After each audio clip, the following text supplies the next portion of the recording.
નમસ્કાર વિદ્યાર્થી મિત્રો, હું નિશાંત કતિરા સ્વાગત કરું છું તમારું કતિરા ક્લાસીસમાં। આજનો આ વિડીયો થોડો સ્પેશિયલ વિડીયો છે, કારણ કે બહુ મજા આવશે, ઘણી બધી નોલેજ તમને મળશે, એક અલગ જ ટાઈપનો ફીલ થશે જો તમે એન્ડ સુધી જોડાયેલા રહ્યા તો। ધારું તો આ વિડીયો હું 15 મિનિટની અંદર પૂરો કરી શકું છું, કારણ કે બે જ સમ છે અને સ્મોલ સમ છે, સ્વાધ્યાય 1.1 નો ત્રીજો ને ચોથો, પણ થોડો હું ટાઈમ લઈશ તમારો। શા માટે એ પછી તમને ખબર પડશે। પ્લીઝ એન્ડ સુધી જોડાયેલા રહેજો। એનું કારણ છે કે જે હું એક્સપ્લેન કરવાનો છું ને એ એક્સપ્લેનેશન અતિશય જરૂરી છે। ઘણા સ્ટુડન્ટ્સ દલીલ કરતા હોય કે સર આ બધું આપણે શા માટે ભણીએ છીએ, સૂચકાંકની શું જરૂર છે, આપણા ભવિષ્યમાં આની શું જરૂર પડશે, દેશની નીતિઓ ઘડવામાં આ કેવી રીતે ઉપયોગમાં આવે, અલગ અલગ રીત આપણે શા માટે ભણીએ છીએ, અચલ આધારની રીત ને પરંપરિત આધારની રીત ને આગળ જતા બધી લાસ્પેયર ને પાસે ને ફિશર ને એ બધું શા માટે આટલી ઝંઝટ કરીએ છીએ। એક જ રીતથી કરાવતા હોય તો અમારા ઉપર અત્યાચાર શા માટે આટલું બધું, અમારા જેવા ભોળા નિર્દોષ વિદ્યાર્થીઓ ઉપર થાય ને એવું ક્યારેક, પણ જરૂરી છે એટલે જ એ લોકોએ તમને આ બધું એક્સપ્લેન કર્યું છે અને સમજાવ્યું છે, અને એ લોકો ઈચ્છે છે કે આ બધું તમે શીખો, જાણો, જેનાથી તમે આપણા દેશને કદાચ આગળ જઈને તમે કોઈ એવી જગ્યાએ હો, દેશનું વહીવટ કરવાનો મોકો મળે તમને, તો ત્યારે તમે સાચા નિર્ણય લઈ શકો, સાચી નીતિઓ ઘડી શકો અને દેશના વિકાસમાં તમે ભાગીદાર બની શકો। અને એ બધું જ આપણે શીખશું, વાત કરીશું, તમને મજા આવશે। જે સિન્સિયર સ્ટુડન્ટ છે, જેમને આ બધું શીખવાની નોલેજ છે, હોશ છે અંદરથી નોલેજ મેળવવાની, એ લોકો માટે આ બહુ અદ્ભુત વિડીયો થવાનો છે। એક દાખલા નંબર 3 પૂરો થવા દો, પછી તમારા બધા ડાઉટ્સ ક્લિયર કરાવું। ઓકે, તો હવે સ્ટાર્ટ કરીએ વિધાઉટ વેસ્ટિંગ એની ટાઈમ। મારે જે કહેવું હતું કે આ વિડીયો કેવો હશે એ મેં કહી દીધું। હવે તમારા ઉપર છે કે તમે એન્ડ સુધી જુઓ છો કે નહીં, અને બધી વાતો જે હું સમજાવવા ઈચ્છું છું એ સમજી શકો છો કે નહીં। દર વખતની જેમ સ્ટાર્ટ કરશું એક બહુ સારા વિચાર સાથે। ઓકે, એક સુવિચાર, એક થોટ તમારા માટે, ડિસિપ્લિન ટુડે, ફ્રીડમ ટુમોરો। આજે શિસ્તથી કામ કરો, ડિસિપ્લિનમાં રહ્યો, જે કામ કરવાનું છે એ જ કામ કરો, એનાથી ભાગો નહીં, એ કામને પેન્ડિંગ ન રાખો। નક્કી કરો કે આજનું કામ આજે હું કરીને જ રહીશ, પછી ભલે ને મારે બીજો કામ ને સેક્રિફાઈસ કરવો પડે, પણ જે મુખ્ય કામ છે એ તો હું કરી શકીશ। તો આવતીકાલે તમે ફ્રીડમ ફીલ કરશો, કાલે તમને કોઈના અંડરમાં નહીં રહેવું પડે, તમારા બોસના હાથ નીચે દબાઈને નહીં રહેવું પડે, તમારે ઈચ્છાઓને તમારે દબાવવી નહીં પડે, આઝાદ રહેશો। તમારા હાથ નીચે ઘણા લોકો કામ કરતા હશે, કદાચ 2 દિવસ, 4 દિવસ, અઠવાડિયો, આજથી 15 વર્ષ રહીને જ્યારે કામ કરતા હશો, પોતાનો બિઝનેસ કરતા હશો, ત્યારે તમને એમ હશે કે હાલને હું મારા ફેમિલી સાથે ક્યાંક જઈ આવું, ફરી આવું, અઠવાડિયા માટે, 10 દિવસ માટે, તો વિચારવું નહીં પડે કે ભાઈ મારું કામ અટકી જશે, મારી આવક બંધ થઈ જશે એટલા દિવસ, એવું નહીં, ફ્રીડમ રહેશે। તો ડિસિપ્લિન ટુડે, ફ્રીડમ ટુમોરો બહુ જરૂરી વસ્તુ છે તમારે સમજવાની અત્યારે, કારણ કે હવે તમે લોકો મેચ્યોર છો, 12મા ધોરણના સ્ટુડન્ટ છો। ઓકે, આ સાથે આપણે સ્ટાર્ટ કરીએ આજનો ફર્સ્ટ સમ અને એક્સરસાઇઝ 1.1 નો થર્ડ સમ। કોઈ એક શહેરના જથ્થાબંધ બજારમાંથી ઘઉં, ચોખા અને ખાંડના વાર્ષિક સરેરાશ ભાવ અંગેની માહિતી નીચે મુજબ મળેલ છે। તે પરથી વર્ષ 2011 ને આધાર વર્ષ તરીકે લઈ અચલ આધારે અને પરંપરિત આધારે ત્રણેય વસ્તુના ભાવનો સૂચકાંક શોધો। હવે જો દાખલા નંબર 1 અને 2 માં આપણે માત્ર એક જ વસ્તુનો સૂચકાંક શોધતા હતા, અલગ અલગ વર્ષનો। પહેલા દાખલામાં દૈનિક સરેરાશ વેતન હતું, ખબર છે ને, કર્મચારીનું, અને બીજા દાખલામાં ખાંડનો ભાવ હતો, તો માત્ર એક જ વસ્તુ હતી। જ્યારે અહીં 3 વસ્તુઓ છે, ઘઉં, ચોખા અને ખાંડ, જે બહુ જીવન જરૂરિયાતની વસ્તુઓ છે। હવે ત્રણેય વસ્તુના અલગ અલગ વર્ષના ભાવ આપેલા છે, આપણે જોવાનું છે કે સૂચકાંકમાં શું ફેરફાર થાય છે, એટલે કે એની મોંઘવારીમાં કેટલો વધારો થયો, કઈ ઘટાડો થયો, ત્રણેયને સાથે મળીને શું ફરક આવ્યો, એ આપણે અહીં સમજવાનું છે, અને બહુ ઇન્ટરેસ્ટિંગ છે। સર ફોર્મ કેમ બનાવશું? અગાઉના સમમાં તો બહુ સિમ્પલ ફોર્મ હતો, અચલ આધારની રીત હોય તો 3 ખાના, 2 ખાના તો રકમમાંથી અને 1 કેલ્ક્યુલેશનનો, એવી જ રીતે પરંપરિતમાં 1 કેલ્ક્યુલેશનનો, અને સરેરાશ વાળી રીતમાં કેલ્ક્યુલેશનનો। ઓકે, પણ આમાં ફોર્મ આવી રીતે બનશે। સર આ શું છે? તો બહુ સિમ્પલ છે, જુઓ, જ્યારે ઘણી બધી વસ્તુઓ હોય અને જુદા જુદા વર્ષ હોય તો વસ્તુઓને હંમેશા ઊભી લાઈનમાં લખવાનું અને વર્ષને આડી લાઈનમાં લખવાનું. સર પેલા બે દાખલામાં તો આપણે વર્ષને ઊભી લાઈનમાં લખ્યું હતું, હવે આડી લાઈનમાં કેમ? અમે તો ઊભી લાઈનમાં લખીએ તો ઊભી લાઈનમાં લખો તોય થઈ જાય. ઓકે, તો એવું કાંઈ જરૂરી નથી કે આમ જ થવું જોઈએ. કરી શકો તમે, તમારી મરજી. ફાઇનલ આન્સર કરેક્ટ હોય, મેથડ કરેક્ટ હોય, કેલ્ક્યુલેશન કરેક્ટ હોય તો પૂરા માર્ક મળે. પણ આગળ જતા તમને આ જ વધારે સુટેબલ થશે કે વસ્તુઓ આપણે ઊભી લાઈનમાં લખીએ, વર્ષ આડી લાઈનમાં લખીએ. ઓકે, તો આ કોષ્ટક જે છે એ અચલ આધારની રીત માટે છે અને સેમ આવો જ કોષ્ટક પરંપરિત આધારની રીત માટે. ભલે ચાલો હવે આપણે સ્ટાર્ટ કરીએ. સૌથી પહેલા વસ્તુ ઘઉં, ચોખા અને ખાંડ. સર આ બે ખાના કહું છું, થોડી ધીરજ રાખો. અહીં વર્ષ આવશે 2011 થી 15.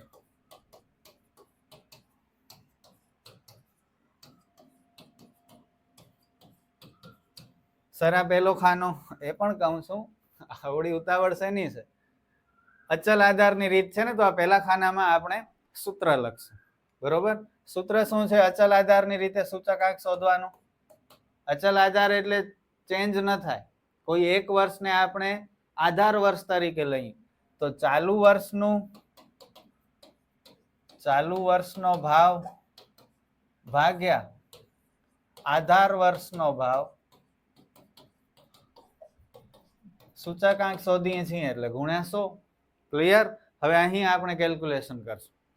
જુઓ, પેલા ઘઉં માટે બધી કેલ્ક્યુલેશન, પછી ચોખા માટે અને પછી ખાંડ માટે. આ કેલ્ક્યુલેશન તમને આવડે છે, પેલા બીજા દાખલામાં તમે કરી છે.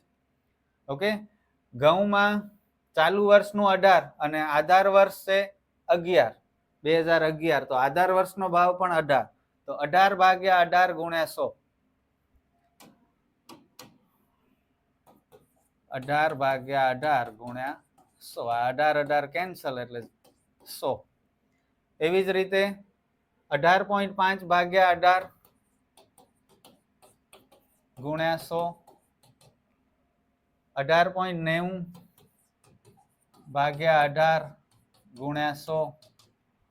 19 ભાગ્યા 18 ગુણ્યા 100 અને 19.50 ભાગ્યા 18 ગુણ્યા 100. સેમ વસ્તુ ચોખા માટે 2011 આપણો આધાર વર્ષ છે, ચાલુ વર્ષ 30, આધાર વર્ષનો ભાવ પણ 30, એટલે આ 100. 36 ભાગ્યા 30 ગુણ્યા 100.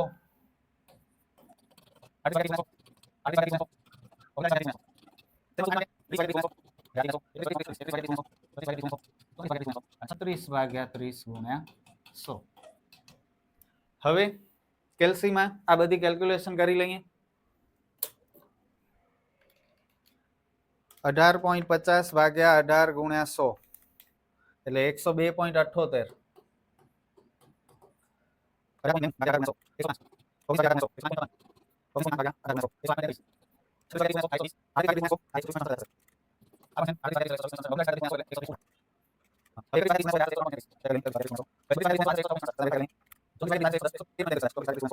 30 ભાગ્યા 30 ગુણ્યા 100 એટલે 120. બરોબર, એટલે આ બધી કેલ્ક્યુલેશન કરી. હવે આપણે કરશું સરવાળો. સરવાળો શા માટે? અગાઉ તો ક્યારે નથી કર્યું આપણે, કહું તમને. આપણે આ ત્રણેય વસ્તુનો એક સાથે સૂચકાંક શોધવો છે. તો કોઈ એક વર્ષનો સૂચકાંક શોધવો હોય તો ઘઉંનો 100, ચોખાનો 100 અને ખાંડનો 100. હવે ત્રણેયનો એક સાથે શોધવું હોય તો ત્રણેયનો સરવાળો કરવો પડે અને પછી 3 વસ્તુ છે તો ભાગ્યા 3 કરી નાખશું એટલે સામાન્ય સૂચકાંક મળી જશે. જે આપણો જવાબ જોઈએ છે એ આવી ગયો. ઓકે, તો એટલા માટે આપણે પહેલા સરવાળો કરશું. 100, 100 ને 100 એટલે 300 અને આનો સામાન્ય સૂચકાંક થાય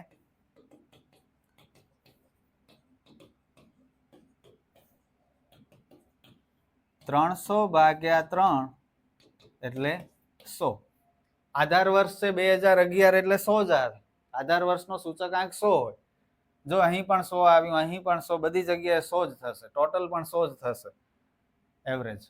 હવે 2012 માટે ત્રણેય વર્ષનો સરવાળો કરી 102.78 પ્લસ 120 પ્લસ 103.33 એટલે 326.11 અને સામાન્ય સૂચકાંક 326.11 ભાગ્યા 3 કરી નાખો 108.70.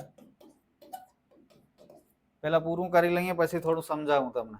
105 પ્લસ 126.67 પ્લસ 106.67 એટલે સોરી 105 પ્લસ 126.67 પ્લસ 106. કેમ ભૂલ થાય છે?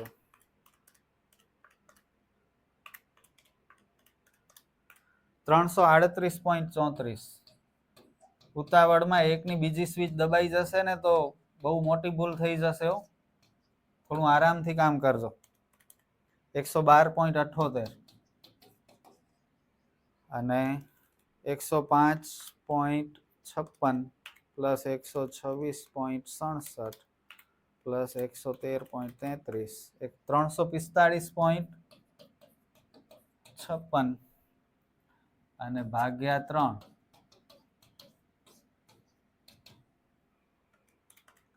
115.19 અને 2015 108.33 પ્લસ 130 પ્લસ 120 358.33 અને 358.33 ભાગ્યા 3 કરશો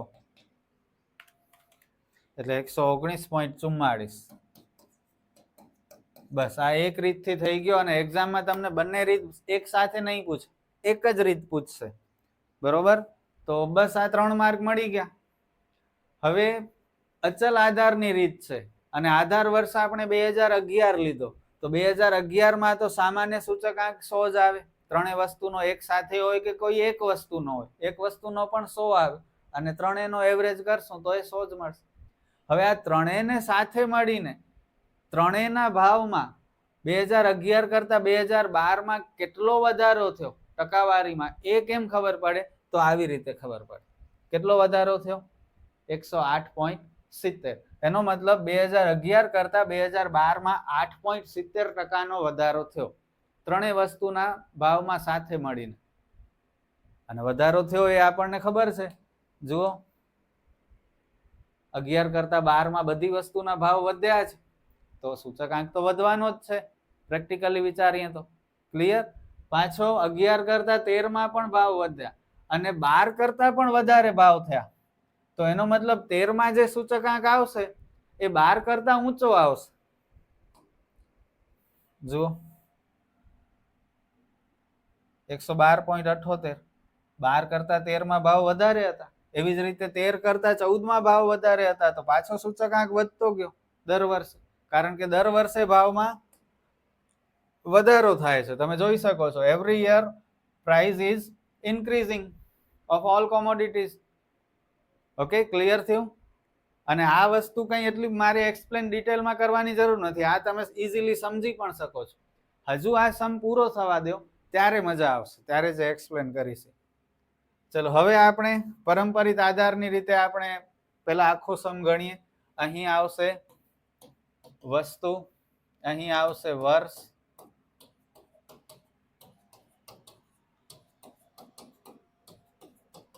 અહીં આવશે સૂત્ર, સૂચકાંકનો સૂત્ર પરંપરિત આધારની રીતથી. બોલો, ચાલુ વર્ષનો ભાવ. પરંપરિતમાં આપણે શેના ઉપર કેલ્ક્યુલેશન કરી? સરખામણી કયા વર્ષ સાથે કરી? અગાઉના વર્ષ સાથે કરી. એટલે અગાઉના વર્ષનો ભાવ ગુણ્યા 100. અહીં આધાર વર્ષ હતો, હવે અગાઉનો વર્ષ છે. વસ્તુ ઘઉં, ચોખા, ખાંડ.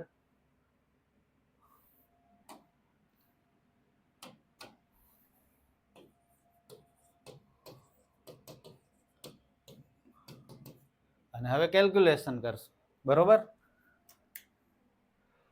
2011 ચાલુ વર્ષનો ભાવ શું છે?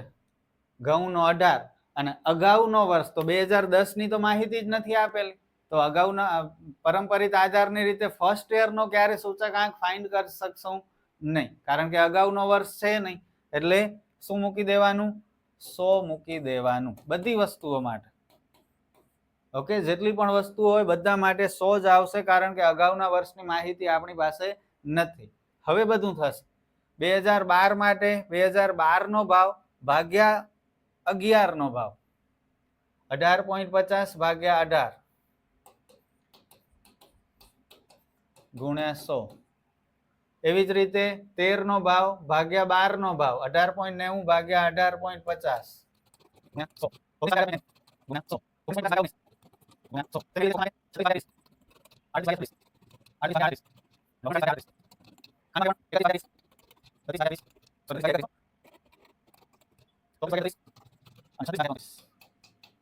બરોબર. હવે બધાની કેલ્ક્યુલેશન કરી લઈએ આપણે.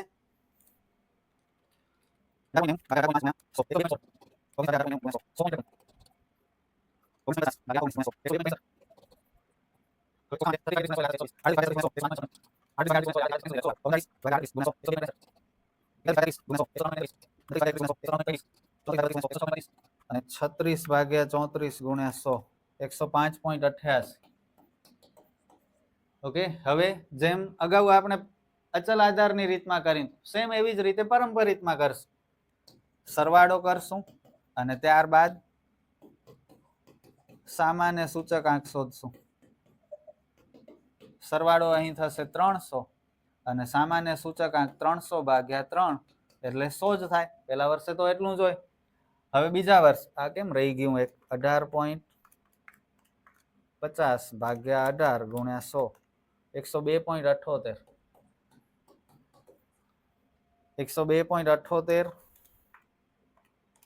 પ્લસ 120 પ્લસ 103.33 326.11 અને સામાન્ય સૂચકાંક થશે 3 વસ્તુ છે એટલે ભાગ્યા 3 108.70 102.16 પ્લસ 105.56 પ્લસ 103.23 310.95 310.95 ભાગ્યા 3 103.65 100.53 100 106.25 306.78 ભાગ્યા 3 102.26 102.63 પ્લસ 102.63 પ્લસ 105.88 311.14 ભાગ્યા 3 એટલે 103.71. ક્લિયર? સમ ઓવર થયું. પણ હજી આપણું કામ બાકી છે. હવે જો રહસ્ય બધા ખોલીએ આપણે. શા માટે આપણે અચલ આધારની રીત અને પરંપરિત આધારની રીતથી અલગ અલગ રીતથી દાખલો ગણી? શા માટે બંને રીતના જવાબમાં ફેરફાર થાય છે? શા માટે અચલ આધારની રીતમાં દર વર્ષે સૂચકાંક વધતો જાય છે? કારણ કે રકમમાં ભાવ પણ દર વર્ષે વધતા જાય છે એટલે સૂચકાંક વધતો જાય છે. જે પ્રેક્ટિકલ વસ્તુ છે તમને ખબર પડી ગઈ છે. ઓકે, ભાવ વધ્યા સૂચકાંક વધ્યો. પણ પરંપરિતમાં ભાવ વધવા છતાં પણ સૂચકાંકમાં જુઓ પહેલા વર્ષે વધારો થયો પછી ઘટાડો થયો. તો સર આ અહીં કન્ફ્યુઝન થઈ. બધું ક્લિયર ચાલતું હતું, સ્મૂથલી ચાલતું હતું, સમજાતું હતું કે ભાવ વધતા હતા એટલે સૂચકાંક વધતું હતું જે થવું જોઈએ. બધી ખબર પડતી હતી પૂરેપૂરી. પણ અહીં શું થયું ઓચિંતાનું કે ભાવ વધતા હતા છતાં પણ સૂચકાંક ઘટી ગયો. વાય? સવાલ થયો તમને ક્યારે આવું મનમાં? અચલ આધારમાં બધું ક્લિયર હતું, પરંપરિત આધારમાં શું ગોટાળો થઈ ગયો? કઈ ભૂલ થઈ છે આપણે? ના, આપણે તો સૂત્રનો ઉપયોગ કર્યો, ફોર્મ્યુલાને ફોલો કર્યો, તો ભૂલ નથી આપણે. તો પછી આમ શા માટે? જુઓ, અચલ આધારની રીતમાં આપણે જે આધાર વર્ષ છે ને એને જ કન્સિડર કરીએ છીએ અને એના ઉપર આપણે એની સાથે કમ્પેર કરીએ છીએ દરેક વર્ષને. તો 2012 ને 2011 સાથે કમ્પેર કરીએ તો 11 કરતા 12 માં ભાવ વધ્યા તો સૂચકાંક વધ્યો. 11 કરતા 13 માં ભાવ વધ્યા તોય સૂચકાંક વધ્યો, 11 કરતા 14 માં ભાવ વધે તોય સૂચકાંક વધ્યો. આ ક્લિયર થયું? પણ પરંપરિત આધારનો સૂત્ર શું છે? સોરી, પરંપરિત આધારની રીતનો કોને કોની સાથે કમ્પેર કરીએ છીએ? ચાલુ વર્ષને અગાઉના વર્ષ સાથે કમ્પેર કરીએ છીએ. ખબર પડી? તો અહીં તમે એમ ના કહી શકો કે સર આ ઘટી ગયા, આ સૂચકાંક ઓછો આવ્યો તો ભાવ ઘટ્યા હશે. ભાવ તો વધ્યા છે. તો ઓછો શા માટે થયો? તો હવે ક્લિયર કરું તમને. જુઓ,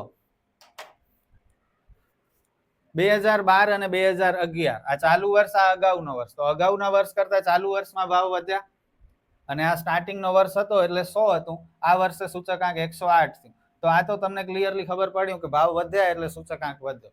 પણ 12 કરતા 13 માં પણ ભાવ વધ્યા છે. જુઓ, ભાવ વધ્યા તો સૂચકાંક વધવું જોઈએ, પણ અહીં ઉલટું થયું. સૂચકાંક 12 કરતા 13 માં ઘટ્યો, પણ એકચ્યુઅલમાં ઘટ્યો નથી, વધ્યો જ છે. હવે આપણે જ્યારે 13 ની ગણતરી કરશું, 13 ના ભાવને કોની સાથે સરખાવીએ છીએ? 12 સાથે સરખાવીએ છીએ. તો અહીં આપણે આધાર વર્ષ તરીકે 12 લઈ લીધો 13 ની ગણતરી કરવા માટે. 12 સાથે સરખાવીએ છીએ ને, તો 12 આપણો આધાર વર્ષ થયો. અને આધાર વર્ષનો સૂચકાંક ઓલવેઝ શું હોય? 100 હોય. તો જ્યારે 13 ની ગણતરી કરીએ છીએ ત્યારે 12 નો સૂચકાંક આપણા માટે 100 છે. અને હવે 13 માં કેટલો આવ્યો? 103.65. ઇટ મીન્સ સૂચકાંક 12 કરતા 13 માં વધ્યો છે. ભાવ વધ્યા તો સૂચકાંક વધવું જોઈએ ને. તો જુઓ, વધ્યો જ છે.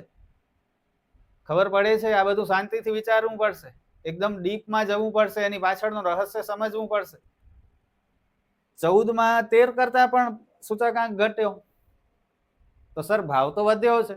ભાવ વધ્યો છે તો સૂચકાંક વધવું જોઈએ, બરોબર? પ્રેક્ટિકલી.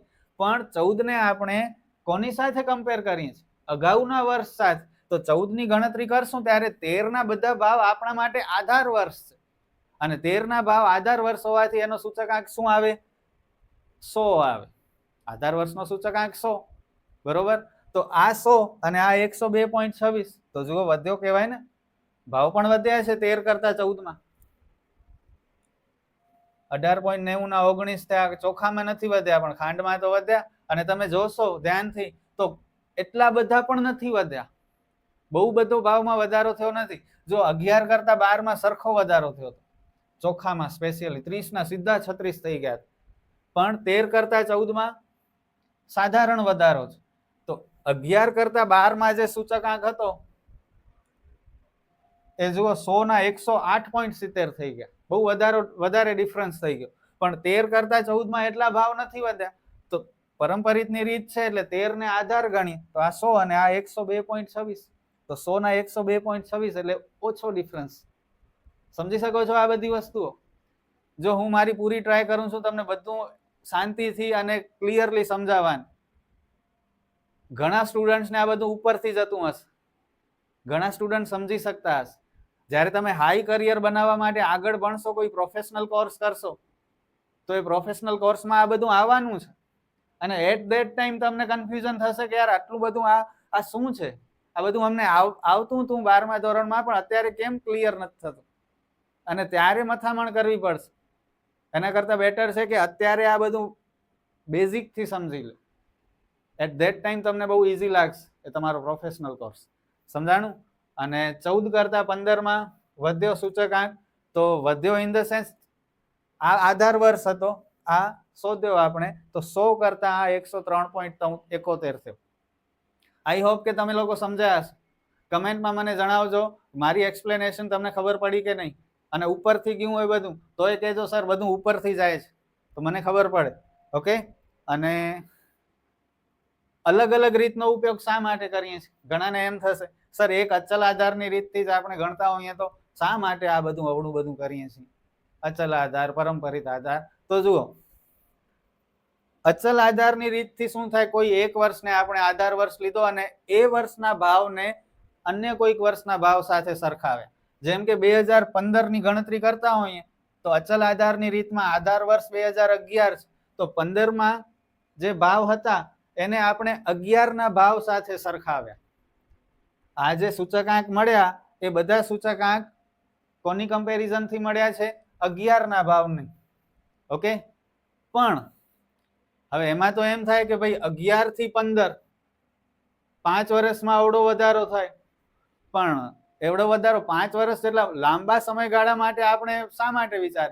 આપણે તો ટૂંકા સમયગાળા પ્રમાણે વિચારીએ તો પિક્ચર વધારે ક્લિયર. સમજાણું? ગયા વર્ષે શું હતું અને આ વર્ષે કેટલો વધારો છે એ પણ એટલો જ ઇમ્પોર્ટન્ટ છે.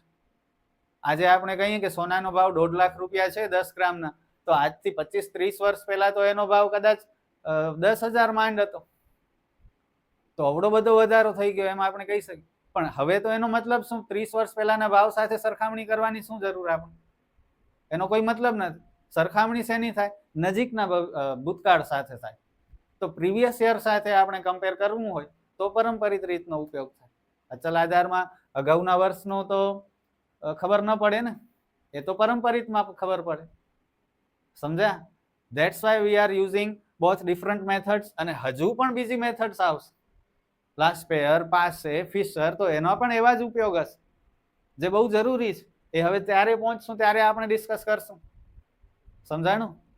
તો આ બધું સમજવું જરૂરી છે. અને હું ટ્રાય કરું છું. મને એવું અંદરથી અત્યારે લાગે છે કે થોડું હેવી થઈ રહ્યું છે તમારા માટે. હું ફીલ કરી શકું છું કે ઘણા સ્ટુડન્ટ્સ આ બધું સમજવા માટે એટલા પણ એબલ નથી, કેપેબલ નથી. પણ છતાંય એક વખત ફરીથી સાંભળજો અત્યારે હું જે બોલ્યો હોય, તો તમારા ડાઉટ્સ કદાચ ક્લિયર થાય. અને ગમ્યું હોય તો કમેન્ટમાં જણાવજો અને તમારા ફ્રેન્ડ સાથે શેર પણ કરજો.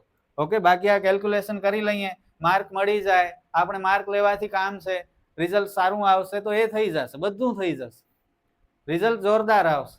કદાચ એવું પણ બને કે 100 માંથી 100 પણ આવી જાય, 90 અપ આવી જાય, પણ એનાથી તમને સંતોષ થઈ જશે. સાચું કહેજો. અને આ નોલેજ મેળવ્યા બાદ તમને એમ લાગશે કે હા યાર સર આ બધું સમજવું જરૂરી હતું. તો જ્યાં સુધી અંદર ઘૂસીએ નહીં ને આપણે, ત્યાં સુધી એમ જ લાગે કે આટલું તો બસ બધું જ મને આવડે છે, હવે કંઈ બાકી જ નથી શીખવાનું. કદાચ હું આ એમ જ સમજાવી દઉં અને માર્ક તમને મળી જવાના છે, તો તમને એમ જ થાય કે હા સર તો સારું કરાવે છે, અમને આવડે છે, સમજાય છે, અને બસ હવે બીજું શું જોઈએ. પણ હવે મેં જે એક્સપ્લેન કર્યું તમને, ત્યારે તમે અંદર ઊંડા ઉતર્યા, ત્યારે ઊંડાણના રહસ્ય તમને ખબર પડી, ખુલ્યા રહસ્ય બધા, કે યાર આ તો બહુ જોરદાર છે, આ બધું તો સમજવું જરૂરી હતું મને. આ ન સમજ્યો હોત તો અધુરાશ રહી જાત ક્યાં, છે કે નહીં? તો પ્લીઝ ફીલ કરો દરેક વસ્તુને. ભલે ભણીએ છીએ, આંકડા શાસ્ત્ર છે, બહુ બોરિંગ છે, પણ અંદર અંદર જઈને જ્યારે ફીલ કરશો, એનું મહત્વ સમજશો, એનું હાર્દ સમજશો, તો મજા આવશે. ઓકે, ચલો હવે ચોથો દાખલો ભણીએ. અને ચોથો દાખલો પ્રમાણમાં સ્મોલ છે, ઈઝી પણ છે, અને સેમ આ જ રીતે કરવાનું છે બધું. બળતણને લગતી 5 વસ્તુના વર્ષ 2012 અને વર્ષ 2014 ના ભાવ નીચે મુજબ છે. વર્ષ 2012 ને આધાર વર્ષ તરીકે લઈ બળતણની 5 વસ્તુના ભાવનો સામાન્ય સૂચકાંકની ગણતરી કરી અને બળતણની વસ્તુના ભાવમાં સમગ્ર રીતે કેટલો વધારો થયો છે તે જણાવો. હવે જો બે ક્વેશ્ચન પૂછાયા છે.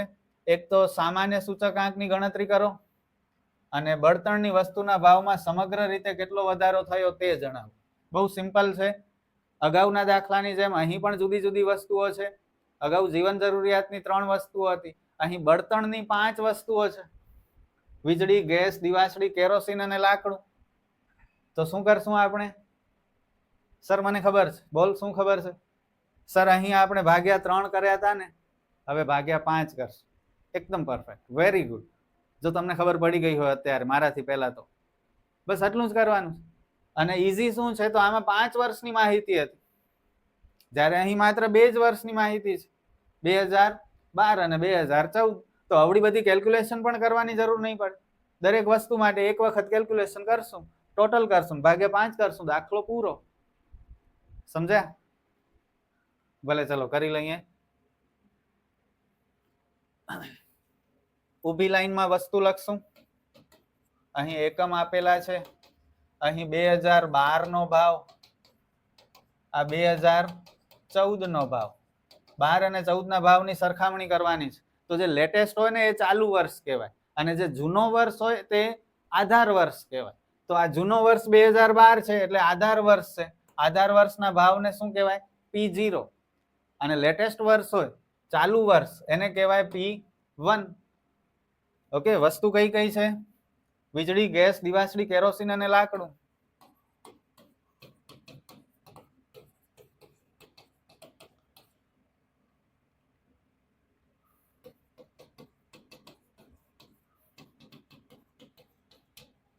વીજળી શેમાં મપાય? યુનિટમાં મપાય.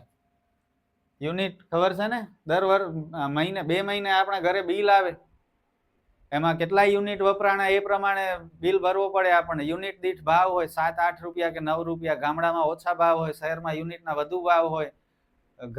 ઘરનો ભાવ અલગ હોય, આપણા ધંધાના મીટરનો ભાવ અલગ હોય યુનિટ દીઠ. અને મીટર ચેક કરજો હમણાં આ દાખલો પૂરો થાય તો તમને ખબર પડશે કે તમારા ઘરના અત્યારે કેટલા યુનિટ વપરાયા છે. અને વળી આવતીકાલે ચેક કરજો તો ખબર પડશે કે એક દિવસમાં આટલા યુનિટ વધ્યા, તો આટલા યુનિટ આપણે આખા દિવસ દરમિયાન વાપર્યા. સમજાણું? અને યુનિટનો ભાવ કદાચ 8 રૂપિયા હોય તો આખા દિવસ દરમિયાન તમે 5 કે 6 યુનિટ યુઝ કર્યા હોય તો 6 ગુણ્યા 8 કરી નાખજો, એટલે 48 રૂપિયા તમે એક દિવસમાં વીજળી યુઝ કરી. 48 રૂપિયા. સમજાણું? આવી રીતે ગણતરી. તો મીટર ચેક કરજો તો હમણાં જ આ વિડીયો પૂરો થાય. અને તમે કહેશો કે સર આ તો યુનિટ લખેલા જ નથી મીટરમાં. તો યુનિટને કિલોવોટ અવર કહેવાય. શું કહેવાય? 9મા ધોરણમાં ભણ્યા છો, કાર્ય અને ઉર્જા વાળો ચેપ્ટર. કિલોવોટ અવર એટલે યુનિટ. કિલોવોટ અવર લખેલું હશે KWH એટલે એ યુનિટ છે. સમજ્યા? સર 9મા ધોરણનું તમે કહો છો કેમ ખબર હોય? એમ ગઈકાલે શું જમ્યા હતા એ ખબર નથી, 3 વર્ષ પહેલાનું થોડી યાદ હશે. તો જુઓ, મારું કામ છે નોલેજ આપવાનું, અને આ તમારા માટે ઉપયોગી એક નવી માહિતી મળી છે કે નહીં, તો એક્સેપ્ટ કરો. ગેસ સિલિન્ડરમાં આવે, દીવાસળીનો બોક્સ હોય, પેટી, કેરોસીન લિક્વિડ વસ્તુ છે એટલે લીટરમાં મપાય, ને લાકડું ઘન પદાર્થ છે એટલે એનું દળ હોય, અને દળનો SI એકમ કિલોગ્રામ છે. સર વિજ્ઞાન ક્યાં લઈ આવે? આંકડા માંડ મગજમાં ઘૂસે છે અને તમે વળી વિજ્ઞાન કરાવો છો. એમાં વળી ભૌતિક વિજ્ઞાન, એમાં વળી કાર્ય, ઉર્જા ને સૂત્ર ને આ ને તે ને SI એકમ ને. ઠીક છે, ચલો એટલું તમે ડીપમાં ન જાઓ. ભલે આગળ વધીએ. વીજળીનો યુનિટ દીઠ ભાવ 2012માં 3 હતો, જે 14માં 3.5 થઈ ગયો. 3ના 3.5 થયા. ગેસનો 345, જે 370. અત્યારે કેટલો છે ગેસનો ભાવ? પૂછજો તો મમ્મીને. 850 સમથિંગ થઈ ગયો છે. દીવાસળીનો ભાવ રૂપિયો હતો તે 1.5 રૂપિયો થઈ ગયો. કેરોસીન 15ના 20 થઈ ગયા 2 વર્ષમાં, 12 થી 14 સુધીમાં. અને લાકડાનો ભાવ 12 થી 15 થઈ ગયો 1 કિલોનો ભાવ. ઓકે, બસ હવે સૂચકાંક શોધી લઈએ. સૂચકાંકનો સૂત્ર I બરાબર P1/P0 ગુણ્યા 100. કેટલું સિમ્પલ છે આ બધું.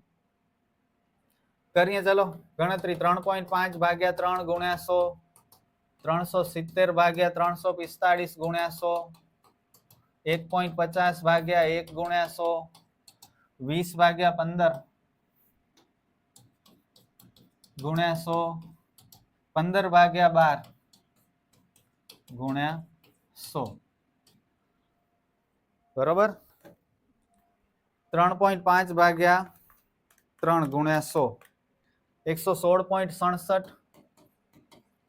370 ભાગ્યા 345 ગુણ્યા 100, 107.25.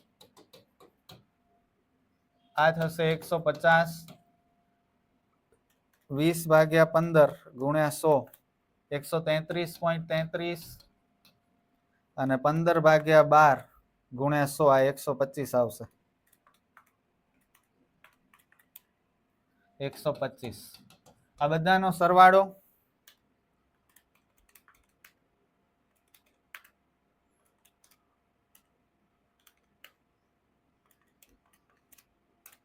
632.25. આ કુલ. ઓકે, અને હવે સામાન્ય સૂચકાંક શોધી લઈએ, જે બહુ સિમ્પલ.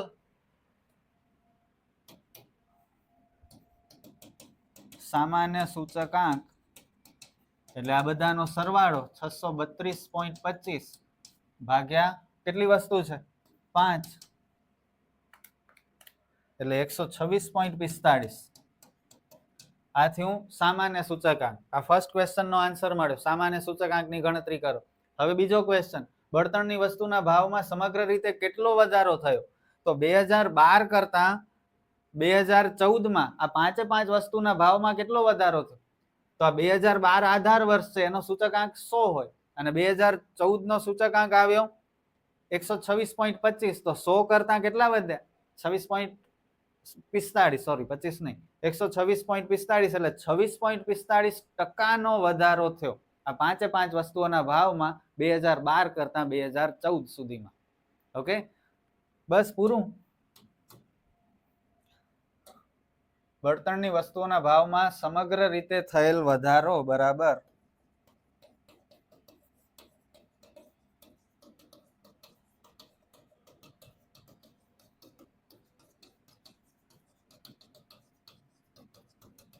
-126.45 -100 એટલે 26.45% વધારો થયો.